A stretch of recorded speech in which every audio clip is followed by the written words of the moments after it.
வணக்கம். நியூஸ் 18 தமிழ்நாடு செய்திகளுக்காக நான் ஸ்ரீராம். முதலில் இந்த நேரத்திற்கான தலைப்புச் செய்திகளை பார்க்கலாம். திருச்செந்தூர் கோயில் யானை தெய்வானை மிதித்து 2 பேர் உயிரிழப்பு. யானை பாகன் மற்றும் உறவினர் சம்பவ இடத்திலேயே உயிரிழந்த பரிதாபம்.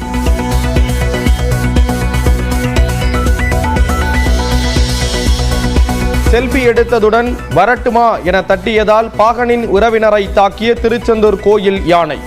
தடுக்க வந்ததால் பாகனையும் மிதித்துக் கொன்றதாக முதற்கட்ட விசாரணையில் தகவல். காரைக்காலில் பள்ளிகளுக்கு மட்டும் இன்று விடுமுறை. கனமழை காரணமாக மாவட்ட ஆட்சியர் மணிகண்டன் அறிவிப்பு.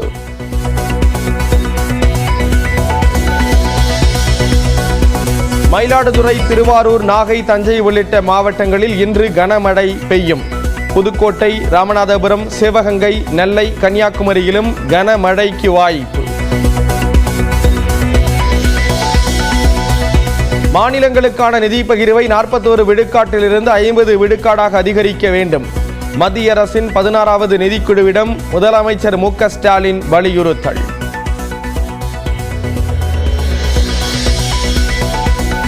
நகர்ப்புற வெள்ளம் வறட்சி நிவாரணத்திற்கு 4500 கோடி வழங்க நிதிக்குழுவுக்கு தமிழ்நாடு அரசு பரிந்துரை.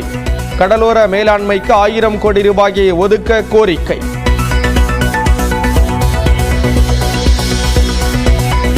அதிமுகவுடன் கூட்டணி என்பது முற்றிலும் தவறான தகவல் என தவேக விளக்கம்.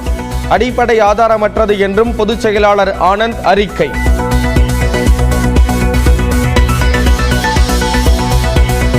மற்ற கட்சிகள் பற்றி தன்னிடம் கேட்கக்கூடாது என கூறிய நாம் தமிழர் கட்சியின் ஒருங்கிணைப்பாளர் சீமான்.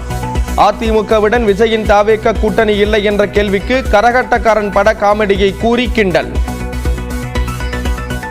அவரோட போறாரு, இவரோட போறாரு அப்படின்னா இந்த காரை அன்னைக்கு அவன் வச்சிருந்தான் கரகாட்டத்தில் வரல, இப்ப யார் வச்சிருக்காங்கிறதெல்லாம் அந்த நகைச்சுவையெல்லாம் நான் செஞ்சுக்கிட்டு இருக்க தயாராக. ஹோட்டல்களில் பிளாஸ்டிக், பாலித்தீன் கவர்களை பயன்படுத்தினால் அபராதம் விதிக்கப்படும் என உணவுத்துறை எச்சரிக்கை. டீக்கடைகளில் டீ பார்சல் கூட கவர்களில் கட்டித்தரக்கூடாது என்றும் உத்தரவு. டெல்லியில் மிக மோசமான நிலையை எட்டிய காற்று மாசு. உச்சநீதிமன்ற உத்தரவை தொடர்ந்து 10, 12ஆம் வகுப்புகளுக்கும் ஆன்லைன் வகுப்புகள்.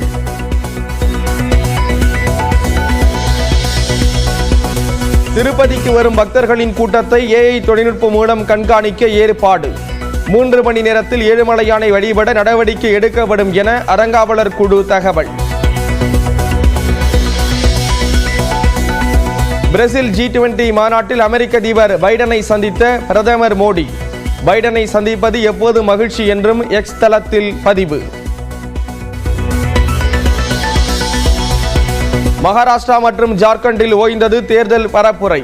நாளை தேர்தல் நடத்தப்பட்டு 23ஆம் தேதி வாக்கு எண்ணிக்கை. மணிப்பூருக்கு 5000 ராணுவ வீரர்களை அனுப்ப அமித்ஷா தலைமையிலான கூட்டத்தில் முடிவு. மாநிலத்தில் மீண்டும் கலவரம் வெடித்துள்ள நிலையில் மத்திய அரசு நடவடிக்கை.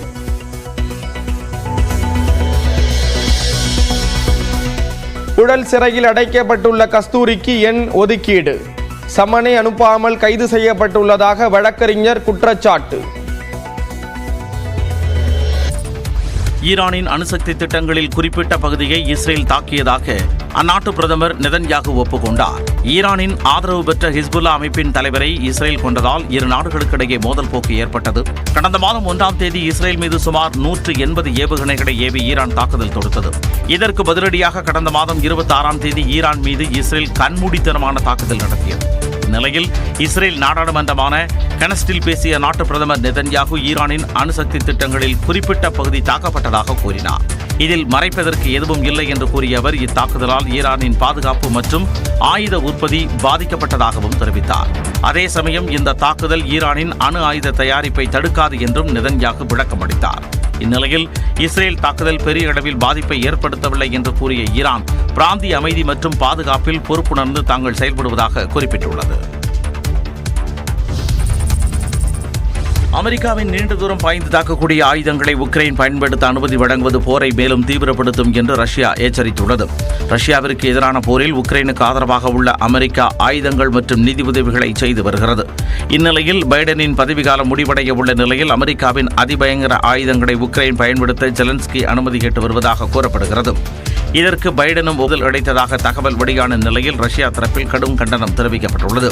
அமெரிக்காவின் அதிபயங்கர ஆயுதங்களை உக்ரைன் பயன்படுத்த அனுமதி வழங்கப்பட்டால் போரின் தீவிரம் மேலும் அதிகரிக்கும் என்று ரஷ்யாவின் அதிபர் மாளிகை செய்தி தொடர்பாளர் டிமிட்ரி பெஸ்கோ எச்சரித்துள்ளார். அதேபோன்று பைடனின் செயலால் 3ஆம் உலகப் போர் மூலம் அபாயம் இருப்பதாக ரஷ்யாவின் நாடாளுமன்ற உறுப்பினர் குற்றம் சாட்டியுள்ளார். மற்ற கட்சிகள் குறித்தும் அவர்கள் கூட்டணி குறித்தும் தன்னிடம் கேட்க வேண்டாம் என்று நாம் தமிழர் கட்சி ஒருங்கிணைப்பாளர் சீமான் தெரிவித்துள்ளார். திருச்சியில் செய்தியாளர்களிடம் பேசிய அவர், அதிமுகவுடன் விஜயின் தாவேக கூட்டணி இல்லை என்ற கேள்விக்கு கரகாட்டக்காரன் பட காமெடியை கூறி கிண்டலாக பதிலளித்தார்.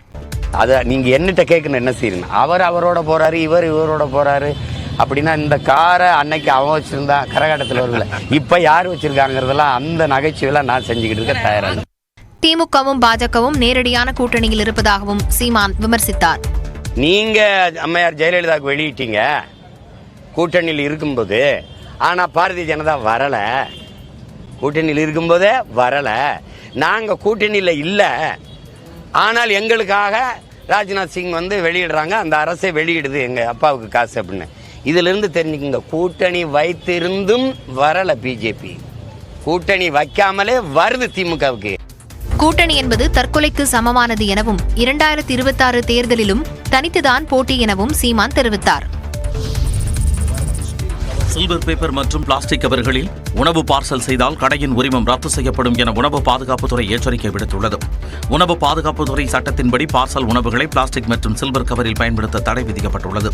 எனினும் பல பிரியாணி கடைகளிலும் சாலையோர துரித உணவகங்களிலும் இந்த சில்வர் கவர் அதிக அளவில் பயன்படுத்தப்படுவதை பார்க்க முடிகிறது. இந்த நிலையில் பிரியாணி உணவை சில்வர் கவரில் பார்சல் செய்த வீடியோ ஒன்று சமூக வலைதளங்களில் வேகமாக பரவியது. இது தொடர்பான விசாரணை மேற்கொள்ளப்பட்டு வருவதாகவும் இதுபோன்று எங்கு நடைபெற்றாலும் உடனடியாக தகவல் தெரிவிக்குமாறு உணவு பாதுகாப்புத்துறை தெரிவித்துள்ளது. சில்வர் பேப்பர் மற்றும் பிளாஸ்டிக் கவரில் உணவு பார்சல் செய்தாலோ அல்லது கடைகளில் பயன்படுத்தினாலோ கடும் நடவடிக்கை எடுக்கப்படும் என எச்சரிக்கை விடுக்கப்பட்டுள்ளது.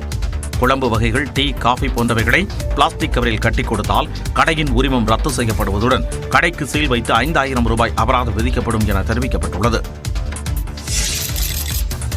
கொரோனா தடுப்பூசி போடாமல் கொரோனாவால் பாதிக்கப்பட்டவர்களுக்கே அதிகமாக மாரடைப்பு வருவதாக மூத்த விஞ்ஞானி சௌமியா சுவாமிநாதன் தெரிவித்துள்ளார். சென்னை கிண்டியில் உள்ள அண்ணா பல்கலைக்கழக வளாகத்தில் நடைபெற்ற நிகழ்ச்சி ஒன்றில் கலந்து கொண்டு பேசிய அவர், கொரோனா காலத்தில் அதிகளவு ஆன்டிபயோட்டிக் மருந்துகளை பயன்படுத்தியதால் பலருக்கு கரும்பூஞ்சை நோய் ஏற்பட்டதாக தெரிவித்தார். தொடர்ந்து செய்தியாளர்களிடம் பேசிய அவர், கொரோனா தடுப்பூசி போடாமல் கோவிட் தொற்றால் பாதிக்கப்பட்டவர்களுக்கு அதிக அளவில் மாரடைப்பு வந்துள்ளதாகவும் கூறினார். பட் ஆக்சுவல் ஃபேக்ட் என்னன்னா, கரோனா வந்தவங்களுக்கு ஹார்ட் அட்டாக் வரத்துக்கோ, டயபெட்டிஸ் வரத்துக்கோ, இந்த மாதிரி ஸ்ட்ரோக் வரத்துக்கோ வாய்ப்பு ரொம்ப அதிகம். ஏன்னா அந்த வைரஸ் வந்து நிறைய உள்ள டேமேஜ் பண்ணிட்டு இருக்கு வந்தவங்களுக்கு. அதுவும் 2-3 தூரம் வந்திருந்தா இன்னும் கொஞ்சம் டேஞ்சர் அது. ஸோ அது ஜனங்க என்ன நினைக்கிறாங்க வந்து, ஏன்னா அது ஊசி போட்டு தான் அவங்கள நினைவு இருக்கு, ஸோ வேக்சின் போட்டதுனால இப்படி ஆயிருக்குமோ அப்படின்னு நினைக்கிறாங்க. பட் ஆக்சுவல் ஃபேக்ட் என்னன்னா, அது கரோனா வந்ததுனால அந்த ரிஸ்க் அதிகமாயிருக்கு. கொரோனாவுக்கு போடப்பட்ட தடுப்பூசியில் 100% பக்க விளைவுகள் இல்லை என கூற முடியாது எனவும் சௌமியா சுவாமிநாதன் தெரிவித்தார். புழல் சிறையில் அடைக்கப்பட்டுள்ள நடிகை கஸ்தூரி பிணை கோரி மனு தாக்கல் செய்துள்ளார். தெலுங்கு மக்கள் பற்றி அவதூறாக பேசிய வழக்கில் சென்னை எழும்பூர் நீதிமன்றத்தில் பிணை கோரி நடிகை கஸ்தூரி மனு தாக்கல் செய்துள்ளார். சென்னையில் நடைபெற்ற போராட்டத்தின் போது தெலுங்கு பேசும் மக்கள் குறித்து இழிவான கருத்துக்களை நடிகை கஸ்தூரி தெரிவித்தார். இது தொடர்பாக 4 பிரிவுகளில் வழக்கு பதிவு செய்த தனிப்படை காவலர்கள் ஹைதராபாத்தில் பதுங்கியிருந்த நடிகை கஸ்தூரியை கைது செய்து சென்னை அழைத்து வந்தனர். எழும்பூர் நீதிமன்றத்தில் ஆஜர்படுத்தப்பட்ட நடிகை கஸ்தூரியை வரும் 29ஆம் தேதி வரை நீதிமன்ற காவலில் வைக்க நீதிபதி ஆணையிட்டார். இந்நிலையில் தனக்கு பிணை வழங்க கோரி நடிகை கஸ்தூரி தரப்பில் வழக்கறிஞர் பிரபாகரன் மனு தாக்கல் செய்தார்.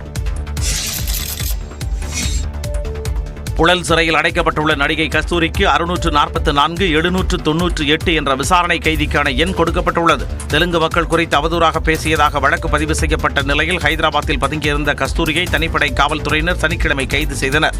இந்நிலையில் சிறையில் அவரை சந்தித்த பிறகு செய்தியாளர்களிடம் பேசிய வழக்கறிஞர் பிரபாகரன், சம்மன் அளிக்கப்படாமல் கஸ்தூரி கைது செய்யப்பட்டுள்ளார் என்றார். இப்போ எஃப்ஐஆர் போட்டது 5/11. இது வந்து சம்மனை கொடுத்து என்கொயரி கொடுத்து 41 இயர் நோட்டீஸ் கொடுத்தாலே அவங்க கம்ப்ளைண்ட் பண்ண போகிறாங்க. இவங்களுக்கு அந்த நோட்டீஸ் கையில் வரல. போலீஸ் வந்து இவங்க நோட்டீஸை ரிசீவ் பண்ணிவிட்டு இவங்க வராமல் இருக்காங்கன்றதுக்காக இவங்களை இன்வெஸ்டிகேஷனாக கூப்பிட போயிருக்காங்க ஹைதராபாத்தில் வச்சு அவங்கள அரெஸ்ட் பண்ணியிருக்காங்க. அதுவும் ரெசிடென்ஸை தான் வச்சு அரெஸ்ட் பண்ணியிருக்காங்க. யாரும் தலைமறைவாக இருக்கவங்க வந்து வீட்டில் இருக்க மாட்டாங்களே சார். அறை எண் 10 அடைக்கப்பட்டுள்ள கஸ்தூரி அவரது மகனிடம் பேச கோரிக்கை விடுத்துள்ளதாகவும் அதற்கு அனுமதி வழங்கப்படும் என சிறை அதிகாரிகள் தெரிவித்ததாகவும் பிரபாகரன் கூறினார்.